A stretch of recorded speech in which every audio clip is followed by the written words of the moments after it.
ये नाबालिग लेक्चर, जिन्होंने जिंदगी में कभी कोई काम नहीं किया, कभी जिम्मेदारी नहीं की, कभी कारोबार नहीं किया, उन्होंने हमें बताया कि मईशत कैसे चलानी है, उन्होंने हमें बताया कि ये मुल्क कैसे चलाना है। जनाब स्पीकर, उन्होंने कभी अंग्रेजी बोली, कभी उर्दू बोली, लेकिन मैं उन्हें बताना चाहता हूं कि मुंह टेढ़ा करके अंग्रेजी बोल के किरदार साफ नहीं हो जाते, दामन साफ नहीं हो जाते। ये जो करप्शन के दाग सीने पे लगे हैं, ये अंग्रेजी बोलने से साफ नहीं होंगे।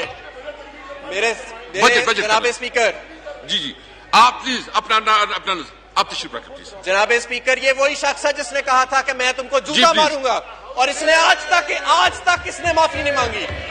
ये वही शख्स है। ये बजट तक इसको किसी किस्म की रिलीफ देने की जरूरत नहीं। जनाब स्पीकर, हमें कहा गया कि this is a government by puppets. Do they want a government of convicts? Do they want a government in which the people are known not by their names but by the dirtiest scandals in the history of this country? हमें लोगों ने मुंतखब किया है 22 साल की इमरान खान की जिद्दोजहद के बाद। हम कोई 10% 20% की बुनियाद पे यहां नहीं आए। हम कोई चंद जागीरदारों को डरा धमका के उनको पैसे दे के यहां पे नहीं पहुंचे।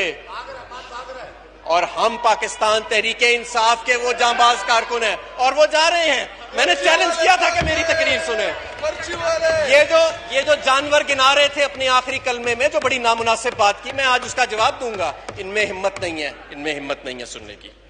जनाब स्पीकर, मैं सिर्फ आपको ये याद दिलाना चाहता हूं कि ये जो आपके सामने डाइस है, इस पे एक साबिक वजीर आजम ने खड़ा होकर कहा था कि मैं जूता मारूंगा, और आज तक माजरत नहीं की। ये जो खड़ा है ऐवान, ये जो यहां पे ये जो कायदे हिस्ब इख्तिलाफ की सीट है, यहां पे खड़ा होके एक शख्स ने शीरी मजारी को के ऊपर जो कलमात कहे थे, वो भी इस रिकॉर्ड का हिस्सा है। उन्हीं डेस्कों से जो आवाजें आती हैं, वो भी आपको भी मालूम है और मुझे भी मालूम है। उससे बुरी आवाजें हमने कभी किसी गली कूचे में नहीं सुनी जो पीपल्स पार्टी के उन डेस्कों से आती हैं। मैं सिर्फ ये याद दिलाना